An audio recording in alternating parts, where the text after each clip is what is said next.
کہتے جوانی مستانی ہوتی ہے، یہ شباب کے لمحے آوارگی کے لمحے ہوتے ہیں، انسان کنٹرول نہیں کر پاتا، لیکن اگر اللہ کا خوف اس کے سینے میں ہو، اس کی محبت اس کے رگو ریشہ میں محو نفوذ ہو، تو پھر جوانی میں توبہ کرنے والے اور جوانی میں اللہ کی رضا جوئی کے لیے کوشاں ہونے والے اللہ کی خاص رحمتوں اور کرم نوازیوں سے مالا مال ہوتے ہیں۔ ارشاد فرمائے ان شباب ہی فیما ابلا ہو، جوانی کے بارے میں پوچھا جائے گا کہ جوانی کہاں بسر ہو۔ بعض نے یہاں ان جسد ہی فیما ابلا ہو، ابن حبان نے اور امام ترمذی نے جو حدیث روایت کی ہے اس میں یہ لفظ بیان کیا ہے کہ جسم کے بارے میں سوال ہوگا، یعنی جسم کے ایک ایک عضو سے پوچھا جائے گا۔ تم سے پوچھا جائے گا تمہارے ہاتھوں نے کیا کیا، تمہاری آنکھوں نے کیا کیا، تمہارے کان کیا سنتے رہے، تمہاری زبان کیا بولتی رہی، تمہارے قدم اٹھ کے کن راہوں کا سفر کرتے رہے، تمہارے ایک ایک عضو بدن کے بارے میں تم سے پوچھا جائے گا۔ عمر کا ذکر بھی ہے اور جوانی کا ذکر بھی ہے، تو جب عمر کے بارے میں پوچھ لیا گیا تھا تو پھر جوانی کا الگ سے کیوں پوچھا گیا؟ تو کہا کہ جو جوانی ہے یہ عمر کا خلاصہ ہے، اور عمومی طور پہ گناہ کی زندگی جوانی کی زندگی ہوتی ہے، اور جس نے جوانی کو سنبھال لیا اس کا بڑھاپا بھی خوبصورت ہو گیا، اور جو جوانی کو سنبھال نہ سکا تو اس کے پلے پھر باقی بچا ہی کیا۔ اسی لیے ایک روایت میں آتا ہے ان اللہ یحب الشاب التائب، اللہ تعالیٰ جل شانہ توبہ کرنے والے جوان سے بہت زیادہ محبت فرماتا ہے۔ نوجوان شخص جب توبہ کرتا ہے خوشی سے اللہ کا عرش بھی جھومنے لگتا ہے، فرشتے بھی آفریں آفریں کرنے لگتے ہیں، یہ کون شخص ہے؟ تو جوانی کی توبہ اللہ کو بہت محبوب ہے۔ اسی لیے ارشاد فرمایا گیا کہ وَشَابٌ نَشَأَ فِي عِبَادَةِ اللَّهِ، وہ جوان جس کی جوانی اللہ کی عبادت میں گزرتی ہے،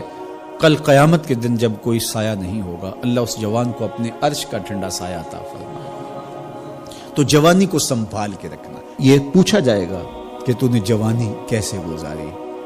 دعا کرو کہ قیامت کے دن جب ہم سے سوال ہو تو ہمارے جوان اس کا جواب یہ دے مالک ہماری جوانی سجدوں میں گزری تھی، ہماری جوانی تیرے دین کی نوکری کرتے ہوئے بسر ہوئی، ہماری جوانی قرآن کی دعوت دیتے ہوئے گزری، ہماری جوانی کتاب اللہ کی تعلیم حاصل کرتے ہوئے اور لوگوں تک اس کا ابلاغ کرتے ہوئے بسر ہوئی، ہماری جوانی شرم و حیا کے دائروں میں بسر ہوئی، ہماری جوانی تیرے ذکر میں، تیری یاد میں، تیری محبت میں بسر ہوئی۔ تو وہ جوان جس کی جوانی اللہ کی یاد میں بسر ہوئی ہوگی تو پھر وہ اللہ کو عرض کرے گا کہ مالک جوانی تو تھی، شباب کی جولانیاں تو تھی، میرے معاصر میرے ہم عمر شباب کی لذتوں میں کھوئے ہوئے تھے، لیکن مالک میری پیشانی سجدے میں تیرے حضور جھکتی تھی اور میری آنکھیں تیرے حضور آنسوں کا خراج پیش کرتی تھیں، پھر میرا مالک اس جوان کو کتنی کرم نوازیوں سے مالا مال کرے گا۔ جوانوں کو جو اس وقت میرے مخاطبین ہیں میں کہوں گا کہ اپنی جوانی کو اتنا ستھرا اور پاکیزہ بنا لو کہ کل حشر کے دن شرمندگی نہ ہو کہ جوانی کو تو ہم سنبھال نہیں سکے، ہم دیوانے ہو گئے تھے، ہماری خواہشات بے قابو ہو گئے تھے، ہم اپنی عصمت کے جوہر کو محفوظ نہ رکھ پائے،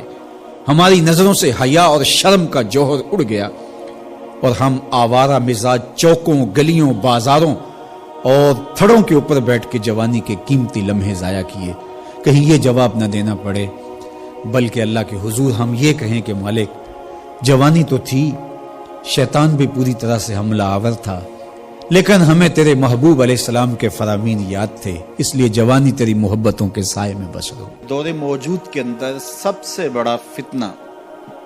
اور سب سے بڑی آزمائش جو دور موجود کے لوگوں کے سر پہ آن پڑی ہے وہ عصمت کی دولت کو محفوظ رکھنے کے حوالے سے ہے، نظروں کی پاکیزگی اور دامن کی عفت اور پاکیزگی کے حوالے سے ہے۔ تو جب کوئی شخص عفیف نہیں رہتا، جب کوئی شخص پاک دامن نہیں رہتا تو پھر یہ وہ غلاظت ہے کہ جو زندگی کی ہر خیر کو چاٹ جاتی ہے اور انسان کی ساری صلاحیتیں زنگ آلود ہو جاتی ہیں۔ یہ دور جس دور سے ہم گزر رہے ہیں یہ سوشل میڈیا کا زمانہ ہے، اور سوشل میڈیا میں جو رتب و یاب موجود ہے اور اس کے بعد غلاستوں سے لتھڑا ہوا جو وہاں ماحول ہے، اور یہ وہ چیز نوجوان کے ہاتھ میں جب آ گئی، چاہے وہ مرد ہے چاہے وہ عورت ہے، تو پھر وہ بیٹھا بھی تنہائی میں ہے تو اپنے دامن کو وہ کس طرح محفوظ رکھ پائے اور اپنے خیال کی عفت اور پاکیزگی کا کیسا سامان کر پائے۔ ہمیں سورہ یوسف یہ سبق دیتی ہے کہ ساتوں دروازے مقفل ہوں اور کوئی دیکھنے والا موجود نہ ہو، اور حسن قدموں میں بچھنے کے لیے خود بےتاب ہو۔ ایک یقین اور ایک عقیدہ ایسا ہے جو دامن پہ ایک دھبا اور ایک چھینٹا بھی گناہ کا نہیں پڑنے دیتا، اور وہ یقین یہ ہے کہ میرا اللہ مجھے دیکھ رہا ہے۔ ہمارے معاشرے کا ایک بہت بڑا مسئلہ حسد ہے، بغض ہے، کہ باہمی حسد نے ہمارا سکون چھین لیا ہے، ہمارے قرار کو لوٹ لیا ہے۔ چھوٹے سے لے کر بڑے تک حسد کی آگ میں جل رہے ہیں، بھائی بھائی کا گلا کاٹنے کے لیے تیار ہے،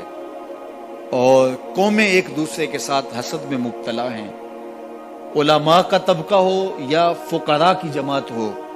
درویش اور فقیر لوگ ہوں یا تجار کا طبقہ ہو، آج حسد کا دنیا کے اوپر پہرا ہے، اور حسد اور بغض اور کینہ اور نفرتیں اسی کا دور دورہ، اس کی حکومت چل رہی ہے، اس کا سکہ چل رہا ہے۔ حکومت کے ایوانوں سے لے کر کے فقیر کی جھونپڑی تک آپ کو حسد کی ہی شہنشاہی دکھائی دے گی۔ سورہ یوسف ہمیں بتاتی ہے کہ حاسد کس طرح نامراد ہوتے ہیں اور محسود کس طرح کامیاب اور بامراد ہوتا ہے۔ جس سے حسد کیا جائے اور حسد کرنے والے بھی کوئی بیگانے نہ ہوں، حسد کرنے والے اپنے سکے بھائی ہوں، حسد کرنے والے پیغمبر زادے ہوں، لیکن جب وہ حسد کی آگ میں جلتے ہیں تو اپنی ساری صلاحیتوں کو زنگ آلود کر لیتے ہیں، اور جس معصوم سے حسد کیا جاتا ہے وہ 13 سال کا یوسف ایک دن مصر کے تخت پہ جلوہ فرما ہوتا ہے، اور پھر وہ حاسد سامنے سوالی بن کے کھڑے ہوتے ہیں، تو محسود کس طرح ان کے ساتھ رویے اختیار کرتا ہے۔ یہ صورت ہمیں رویوں کا حسن بھی سکھاتی ہے، رویوں کا جمال بھی بتاتی ہے کہ رویے کتنے خوبصورت ہونے چاہیے۔ تمہارے ساتھ اگر کسی نے اچھا سلوک نہیں کیا تو جب تم ایسی مسند پہ پہنچتے ہو جہاں تمہیں عزتوں سے نوازا جاتا ہے تو تمہارے رویوں کی خوبصورتی کیا ہونی چاہیے۔ سورہ یوسف میں یہ بھی بتاتی ہے کہ عزتیں اللہ کی عطا ہوتی ہیں، اور جب کوئی بندہ اللہ پر کامل بھروسہ کر کے بیٹھ جائے اور اس کا اللہ پر توکل مضبوط ہو جائے تو اس کو چاہے اندھے کنویں میں بھی کیوں نہ لٹکا دیا جائے، اللہ وہاں سے نکال کے بھی تخت پہ بٹھانے پہ قادر ہے۔ علماء تفسیر نے لکھا ہے جو سورہ یوسف کو سمجھتا ہے، سورہ یوسف کی تلاوت کرتا ہے، حاسد اس کا کچھ نہیں بگاڑ سکتے۔ اللہ تعالیٰ اس کو حاسدین کی شر سے محفوظ